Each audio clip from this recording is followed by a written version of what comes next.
Juan Yankulef Huayquinao, Quimche, historiador ancestral mapuche, especialista de la cosmovisión y filosofía y uno de los pocos que ha generado teorías sobre la data histórica y cultural de este pueblo milenario. Ha escrito sobre una serie de tópicos de lo que él llama el mapuche quimun, o conocimiento mapuche, sobre temas filosóficos y epistemológicos.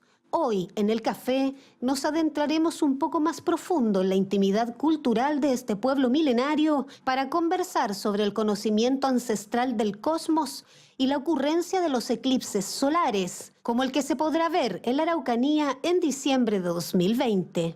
Sean bienvenidos, aquí comienza el café.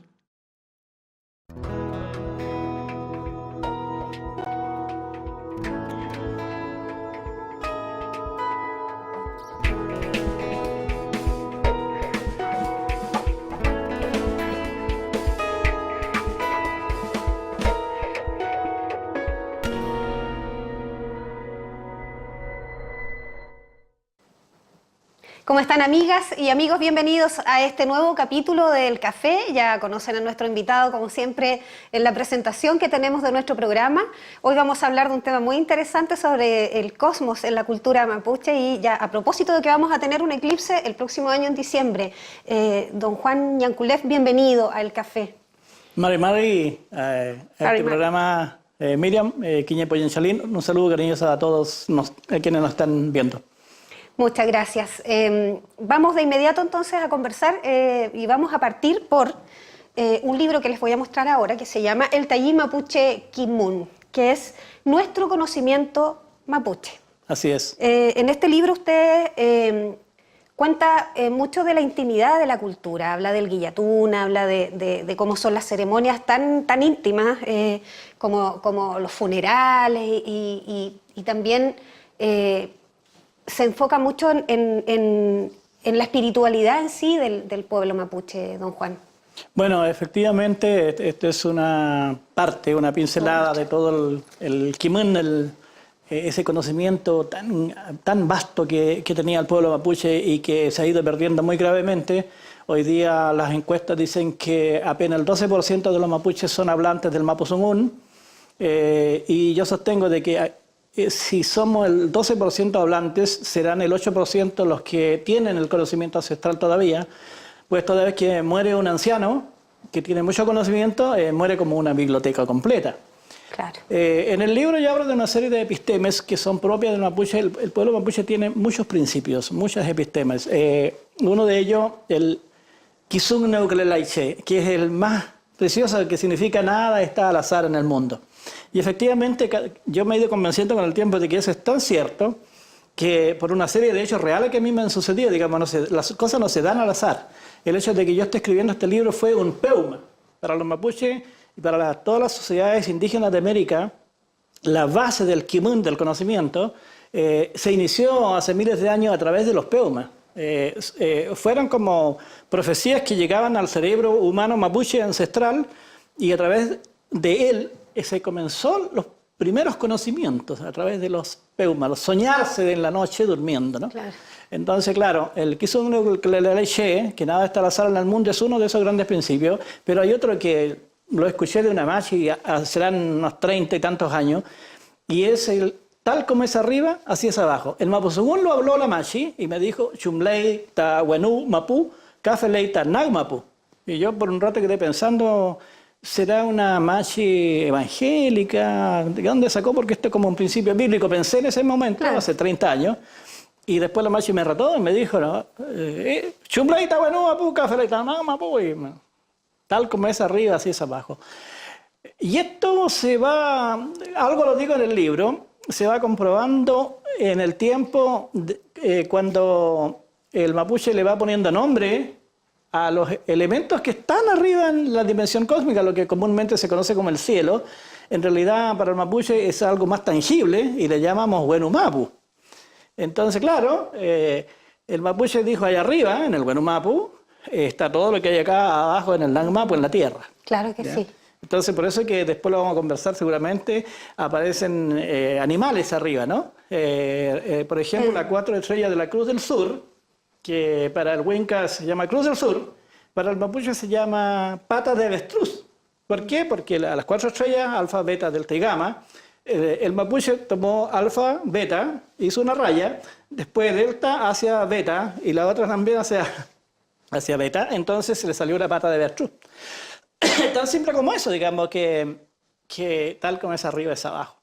Bueno, y bueno, como dijiste, Miriam, hablamos, por ejemplo, del Guillatún. En el Guillatún se hace un ritual muy antiguo.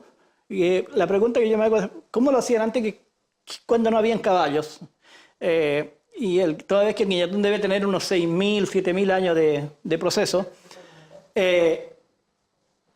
son las vueltas que se dan a caballo hoy día en torno al Guillatú, al espacio físico donde se hace el Guillatún, que generalmente son espacios de 6, 8 hectáreas, en fin.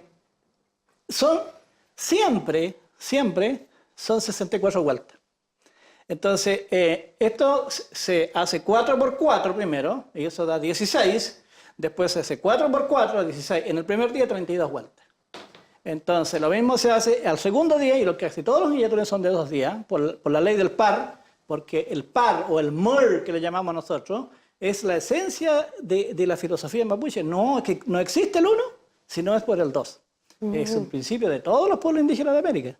Entonces, claro, a través de este par se juega y se practica numerología plena en el guillatón cuando se hace el agüón. Lo que comúnmente los no mapuches le llaman trilla, ¿no? Nuestros amigos antropólogos, la trilla. Porque pareciera o es parecido a cómo se trillaba el trigo antiguamente a caballo. Entonces, mientras se hace el agüón, ¿ya? Que son 64 vueltas en todo un guillatún, también misma cantidad de vueltas dan los avestruces, que son aquellas 4 o 5 o 6 personas, porque yo alguna vez pensé que el conocimiento mapuche era muy simétrico, y cuando me inicié en esto de la investigación cultural, yo siempre sostuve de que los choiques o los que bailan el baile del avestruz deberían ser 4, y sin embargo me di cuenta después a las pocas que cuando fui a Victoria eran 5, que cuando fui a Melipeuco eran 7, en el Alto Biobío eran 12, entonces ya me di cuenta de que no existe lo simétrico dentro del mapuche Quimón, como parte de la numerología, digamos, pero tiene siempre un sentido, un importante sentido. Y eso yo lo menciono, digamos, hay aquí todo un conocimiento matemático que no ha sido explorado, y recién algunos investigadores están hablando de la matemática mapuche o de la matemática indígena, cosa que daba cuenta de un conocimiento astronómico importantísimo a través solamente de la numerología. Respecto, por ejemplo, de los funerales mapuche, ¿no? Nosotros podemos comprar hoy día de los 2.800 o más, algo más, de cementerios indígenas que están catastrados en la CONADI. Son todos, pero creo que son 2 excepciones, todos están orientados hacia el este. Es decir, esta norma que nosotros le llamamos el AZMAPU, indicaba de que todos los muertos tenían que estar con la cabeza hacia el Océano Pacífico y los pies hacia el este. Y tú revisas y no vas a encontrar ningún cementerio que esté al revés. ¿Y por qué salvo eso? El de Rucacharo, aquí en Puerto Saavedra, que está mirando hacia el mar, porque están plenamente en un faldeo y tiene una vista preciosa hacia el mar. Claro. No podría estar patas para arriba, por decir así, ¿no?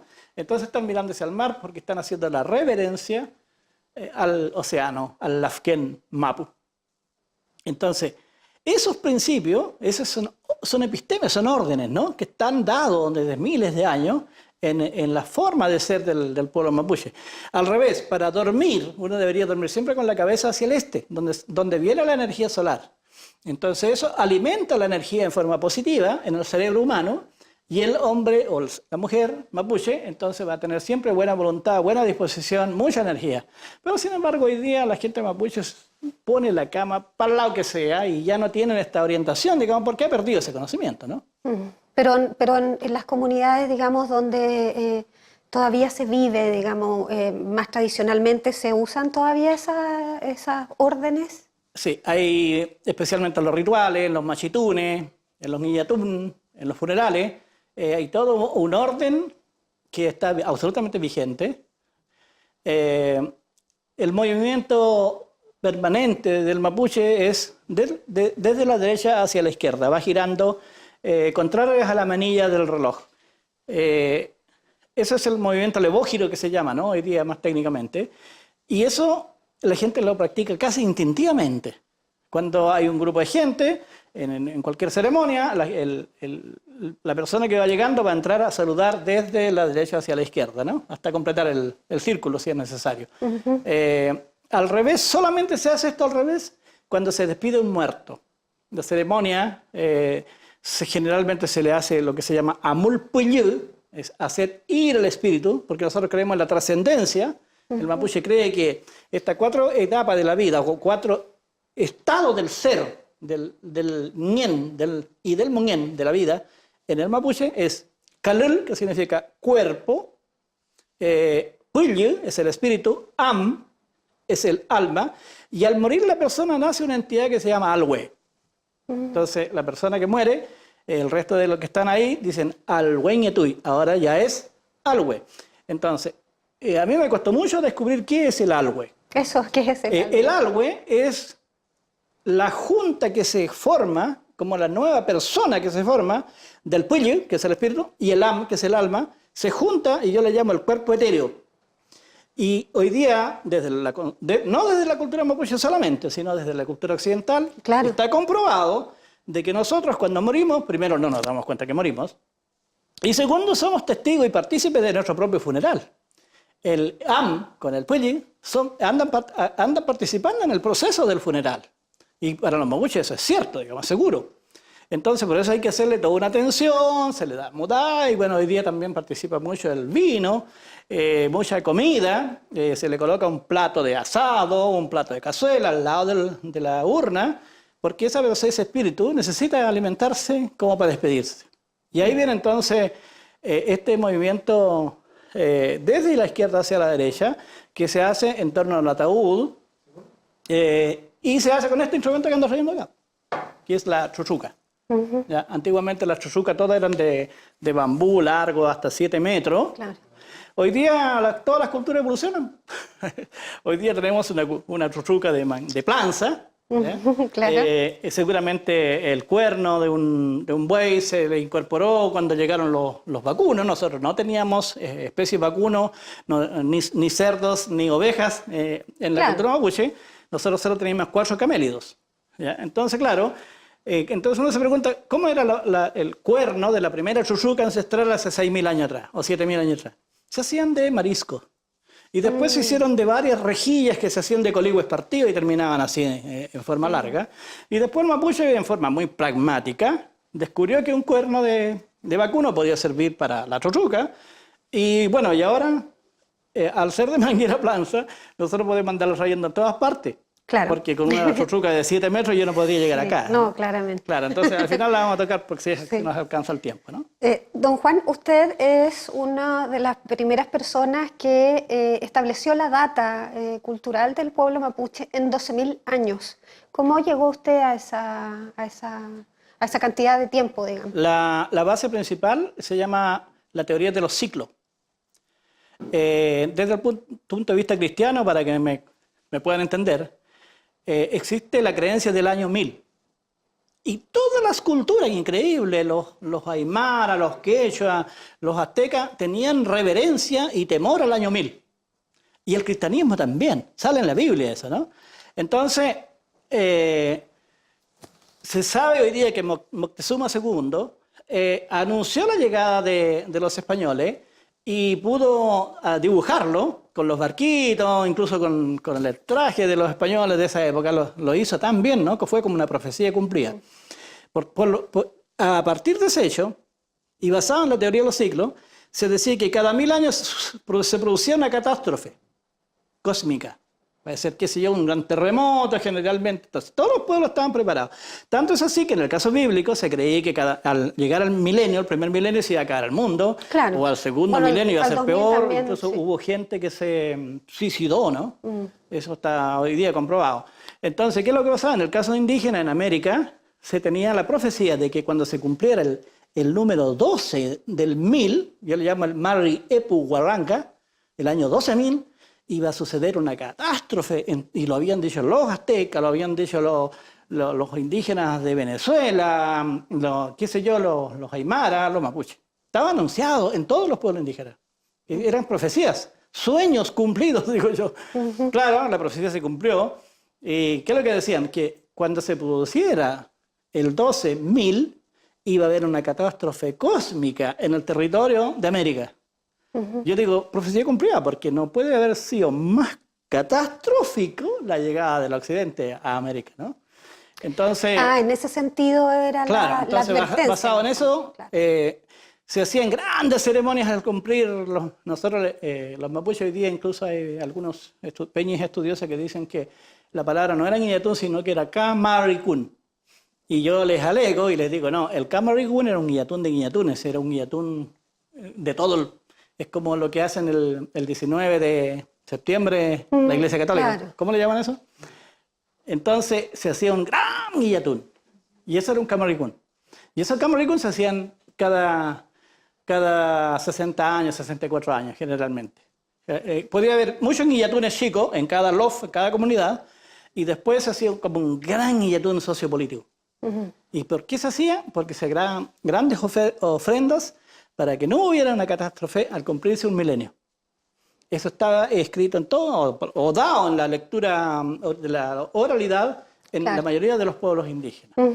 Y eso entonces se cumplió, y basado en eso, y con los antecedentes de la antropología, de la arqueología que tenemos, hoy día sabemos que el caso Monteverde, Tom Dillehay lo dijo, 33.000 años de la presencia humana en el cono sur de América, y la presencia física del pre-mapuche, 14.800 años. Digamos. Obviamente no podríamos decir que esos eran los mapuches todavía, a lo mejor era pre-mapuche, que se fueron juntando con otros grupos culturales, a lo mejor en el mismo territorio, quién sabe cómo, y se fueron estructurando. ¿Y cuándo parte como cultura el pueblo mapuche? Cuando define su territorio. Y ahí tenemos otra teoría súper importante. Ningún pueblo en el mundo demarca su territorio si no tiene previamente lo que le llamo yo la sanción ética. Es decir, Dios me dio esta tierra y por tanto como Dios me la dio, yo la defiendo, la cuido, la protejo como la madre. Lo hicieron los aztecas, usted sabe que Tenochtitlan, algo así. Sí. El dios azteca, el líder azteca, tuvo un peuma, una profecía. Y le dijeron, ustedes se van a ir a vivir a la tierra prometida, donde habrá mucha abundancia. La señal, un águila comiéndose una serpiente. Yo sostengo que por allá, por el norte de México, seguramente en una parte de Estados Unidos hoy día, estaba en California seguramente, habitaban los aztecas y emigraron hacia el sur en busca de la señal y llegaron al lago de Texcoco y se encontraron con el águila comiendo una serpiente y hoy día es el gran país de México, ¿no? La profecía bíblica al gran maestro Abraham, su Dios, que se llama Yahvé, le promete y le hace una promesa, le dice, sí, claro, si usted cumple bien, ¿ya? Si usted cumple bien lo que le estoy instruyendo, entonces usted tendrá un territorio propio, una tierra sagrada donde emane la leche y la miel. Principio bíblico que tiene 8.500 años de guerra de los israelitas con los palestinos, digamos. Hoy día en la franja de Gaza todavía hay conflicto, producto de aquella profecía bíblica. Entonces, claro, todos los pueblos hacen toma y uso de su territorio a partir de la sanción ética. Y ese es el momento inicial en que parte la sociedad como pueblo. Y ese es el caso el que yo digo. Aquí estamos ante 12.485 años, este año gregoriano, 2019. 12.485 años. ¿Por qué? Porque han pasado 478 años desde 1541 para acá, cuando llegó Pedro Valdivia, ¿no? Con su gente. Tenemos testimonio de Jerónimo de Vivar, que dice que los mapuches ahí en el río Limarí lo salieron a encontrar y lo agasajaron. Y aprovecho de decir, ¿por qué Chile se llama Chile? Porque los aymara le llamaban el país del Chilí a los mapuches, porque tenían muchas llamas. La llama, el animal camérido, en mapuzungún se dice chilí, y el guanaco se dice hueque. Entonces, y esa teoría del pájaro, que el tehue no tiene nada que ver. Nada que ver. Nada que ver. O sea, aprovechamos inmediatamente de romper ese mito. Sí, hay que romper ese mito. Sí, pero claro. si lean a Jerónimo de Vivar, ahí está el libro. Las crónicas de Jerónimo de Vivar dice clarito. Los aymara le llamaban el país del Chilí, porque aquí estaban llenos de llamas. miles de llamas, que sirvió de alimentación los primeros 150 años para los españoles, hasta que acabaron las llamas, no hay llamas ahora. ¿Ya? Lo mismo que hicieron Estados Unidos, acabaron los búfalos, acá se acabaron las llamas. Don Juan, lo quiero traer al tema principal de la entrevista porque se nos hace súper corto el tiempo acá en el café y que tiene que ver con los eclipses. Bueno, no sé si puntualmente hablar del eclipse solar, bueno, el próximo año tenemos uno, pero la cultura mapuche, el eclipse, ¿hacían la distinción entre el eclipse solar, el lunar? ¿Cómo identificaban el cosmos? ¿Cómo lo expresaban? Qué buena la pregunta y qué buena que salga a través de este canal. El pueblo mapuche fue un pueblo muy sabio, que hoy día podemos comprobarlo con el huachipanto que se nos viene, porque se produce la noche más larga y los mapuches se dieron cuenta de ese fenómeno y después sacan la cuenta cuántas lunas llenas va a suceder para que llegue nuevamente aquella noche más larga y el día más corto, y eso determinó un calendario. ¿No? Teníamos un calendario. ¿Por qué teníamos un calendario? Porque sabíamos contar.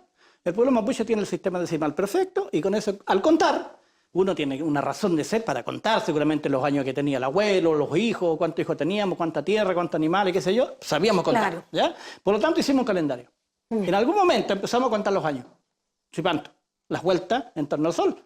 Además, nosotros sabemos que era heliocentro, o sea, que tiene que ver que el Sol es el centro y no la Tierra como hasta 1500 y tanto. Claro. Entonces, había mucho conocimiento cósmico. Teníamos mucho conocimiento de las estrellas, de agrupaciones de estrellas. Uno puede leer un poquito en Pascual Coña, y Pascual Coña ya define de que los mapuches le tenían nombre a la estrella, que habían agrupaciones de estrellas, empieza a definir eso, ¿no? Y el fundamento principal del planteamiento en este libro, a propósito del eclipse, es que yo sostengo de que la gran bibliografía del pueblo mapuche está en su propia lengua. Todo lo que el mapuche conoció, lo estudió, lo analizó, a través de una metodología que se llama Inarumen. Inarumen es aquella capacidad de observar y observar. Desde las hormigas, desde las plantas medicinales, observarlo, qué es lo que es, para qué sirve, cómo se hace, qué pasa. Y al final, el informe de esos técnicos observadores que teníamos los mapuches se llamaban epeu. Es decir, como no lo escribían, lo narraban como mito. Y esos son los famosos epeu. Entonces, nosotros tenemos una palabra que se llama Lan Antu, la muerte del sol, cuando se produce un eclipse solar. Y Lan Quyen, cuando se produce el eclipse lunar. Obviamente, los mapuches veían este fenómeno que sucedieron varias veces, más allá de los 800 años que se produce el eclipse solar. Entonces, el mapuche primero, como todos los pueblos, todas las sociedades se asustaban cuando se producía un eclipse. Layan tú, oh, algún espíritu ha matado el sol. Hagamos rituales, hagamos Niyatun, hagamos Lillipun, hagamos ofrenda para que aparezca de nuevo el sol. Y aparecía el sol, ¿ya? De nuevo, porque esto, no, usted sabe, pues no duran mucho, digamos, ¿no? Claro. Entonces son fenómenos cósmicos muy pasajeros.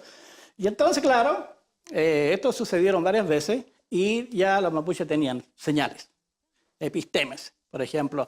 Una mujer embarazada no podía salir a mirar el eclipse, porque el niño salía manchado, salía con una tremenda mancha en la espalda o a veces en el estómago. Entonces, las mujeres embarazadas quedan todas dentro de una ruca. Incluso mucho más ancestralmente se buscaban ramas de canelo y se hacían especies de ruquitas como camastro, y ahí quedaban todas las mujeres embarazadas para que no salga la mancha del eclipse, tanto lunar como solar. Entonces, ¿ellos advertían cuando venía un fenómeno como...? Sí, sí se sabía. Lo que no sabemos cómo lo advertían, porque podían prepararse. Entonces, por ejemplo, se decían al tiro, va a morir un gran toki. Nosotros le llamamos el toki, en realidad es un error histórico, porque el cargo se llamaba Ulmen Fuchalonco, y el símbolo que se ponía era un toki. La historia dice lo nombraban toki, ¿no? El símbolo de la presidenta o presidente de la República de Chile es la piolla, y qué sé yo, Claro, la banda banda presidencial. El presidente es presidente. Claro. Entonces acá el cargo era el Ben Fuchalonco y su símbolo era el toki, ¿no? Como la clava aquella bonita que se colocaban en el pecho. Entonces, claro, un eclipse lunar podía anunciar la muerte de una gran mujer. Un eclipse solar podía anunciar la muerte de un gran líder, un ulmen, por eso dije un toki, ¿no? Para que me entiendan. Ahora, ¿por qué? Porque como dice Sonny Montesino en su libro por ahí, dice, para los mapuches el sol era un hombre, un gran personaje, y la luna una hermosa mujer. Entonces era la pareja, ahí se cumple la ley del dual. Era un matrimonio, ¿ya? Y de ahí vienen todo el resto de los mitos de la creación, viene del Cenchón y Caicay, aquella persona que bajó de una estrella, que era una mujer, y al caminar dejó agua o sangre y nació la naturaleza, brotaron las plantas, las flores, en fin, son mitos de la creación. Y aprovecho de decir, nosotros los mapuches no creemos en la evolución, nosotros creemos en la creación. Y hay una palabra magnífica, Miriam, en el Mapuzungún, yo lo digo ahí en el libro, la palabra él, que también en el tiempo de los hebreos tenía todo un significado, Rafaela, Gabriel, en fin, que son arcángeles, ¿no? La palabra él en el Mapuzungún significa dejado. Es decir, el mapuche, desde su propia ontología, plantea de que nosotros fuimos dejados. Entonces nosotros echamos por tierra la teoría de Ricardo Lacham. Ricardo Lacham fue un gran hombre, ayudó mucho a los mapuches, pero resulta que él dijo la peor teoría, que nosotros éramos guerreros, que veníamos de los, no sé, de los arahuacos, que pasamos por la selva al Brasil, y como éramos guerreros, ingresamos como una cuña a la altura del Maule. Esa teoría no puede seguir. Hay que escribir y contradecir eso. ¿Por qué? Porque nosotros, el mapuche, dice, no, a nosotros nos dejaron. ¿Y quién nos dejó? Un gran Nehuen. ¿Tú sabes lo que es Nehuen? Es como la energía. Energía, muy bien. Vida. En Nehuen es energía. Entonces aparece la noción originaria sobre Dios. ¿Cómo le llamaban los mapuches a Dios antes de que llegara el cristianismo? Hoy día hasta las máximas connotadas dicen Dios. Pero por lo menos mantienen el dual, porque dicen chao Dios, ñuque Dios. Pero en la cultura mapuche primero estaba la mujer, la cuse, ¿ya? Después está el fucha, el anciano, la anciana, el anciano, la doncella y el hombre joven.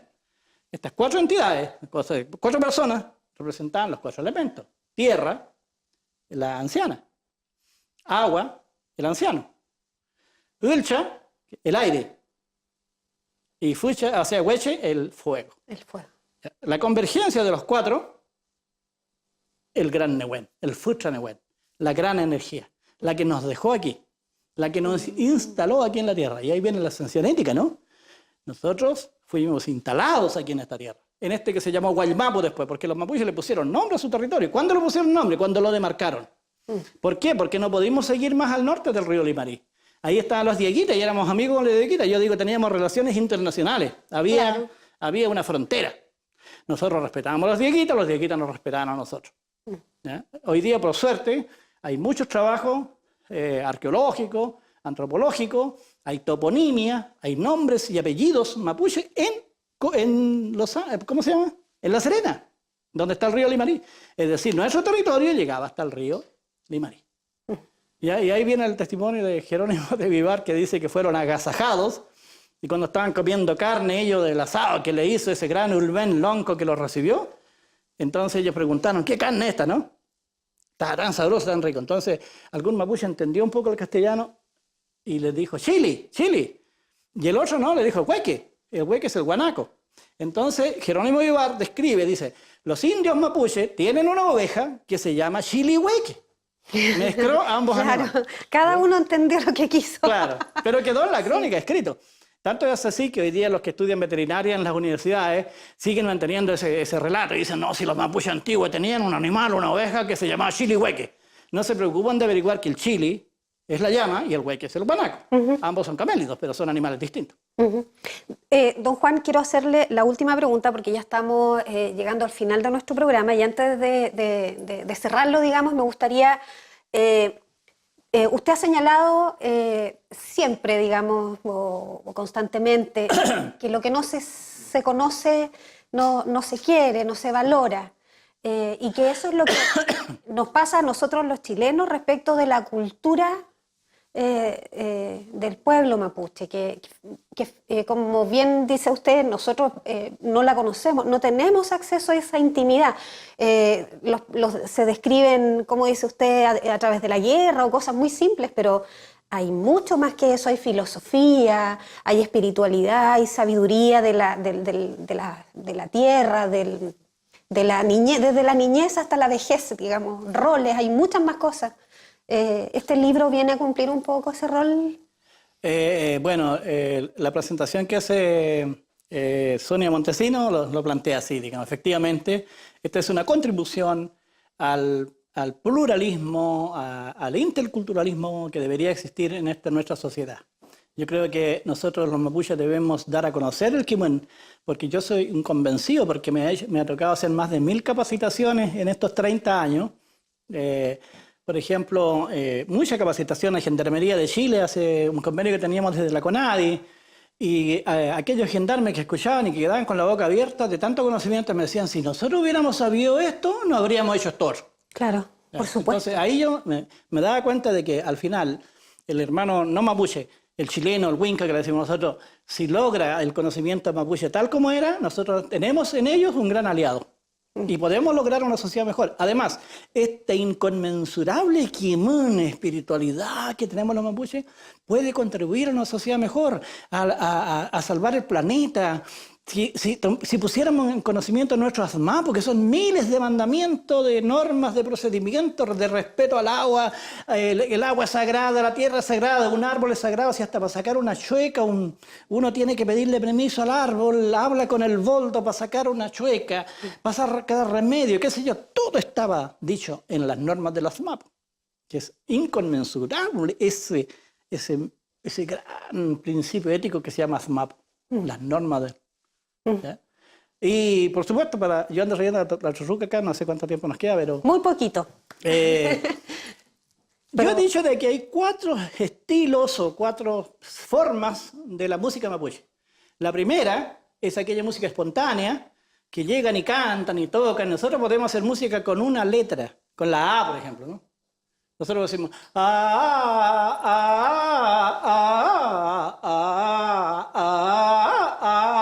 y ya estamos haciendo música. O con la E. Las machis cuando buscan la enfermedad al interior, en el corazón, en el hígado, en los riñones de un enfermo, empiezan a tocar el kulchun encimita de la persona que está haciéndose el tratamiento y le dicen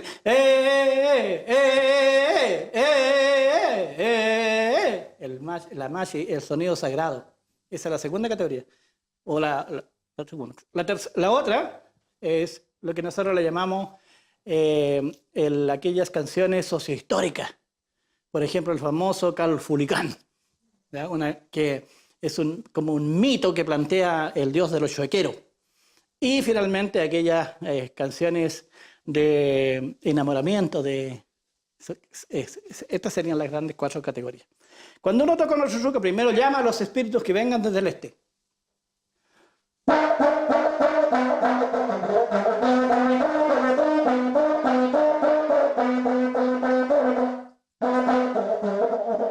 Después de un largo toque de estos, unos 15, 20 minutos, a uno se le hace mentalmente de que los avestruces vinieron corriendo desde la cordillera hacia el centro del país mapuche y aquí empiezan y cambian el ritmo, un ritmo distinto, y le toca.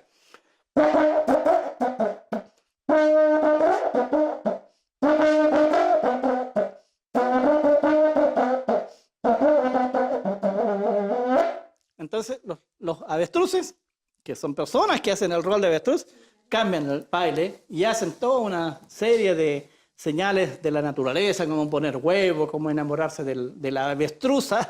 Claro. ¿Ya? En realidad, el planteamiento de la avestruz en el Guiñatún, por ejemplo, es el fenómeno del apareamiento de estas aves, ya donde la hembra se pone al medio y los machos dan vuelta, y la hembra de tanto, por fin, elige su pareja. Y eso es lo que se hace en Guiñatún. Y qué lindo, digamos, porque así es la naturaleza, ¿no? Claro que sí. Don Juan, le dejo la cámara para que se despida. Estamos cerrando ya el programa, se nos hizo cortísimo. Esperamos tenerlo en otra oportunidad, porque en realidad hay mucho conocimiento que nosotros debiéramos tener. Agradecer a este medio de la Universidad de la Frontera que nos permite llegar a ustedes, estimados hermanos. Un saludo cariñoso a mi gente que nos están viendo, a mis hijos, a mis hermanos, a mi suegra, a mi yaya, a mi señora, en fin. Quiñe poyan chalín con maimun, pero mañana quizás no claro leche. rufknu, canto, capeucleutoí, peucayá. Y así nos despedimos de este hermoso capítulo del café con nuestro conocimiento mapuche. Gracias por acompañarnos una vez más en el café. Muchas gracias. Nos vemos. Gracias, Miriam, que me invitó. Gracias a usted.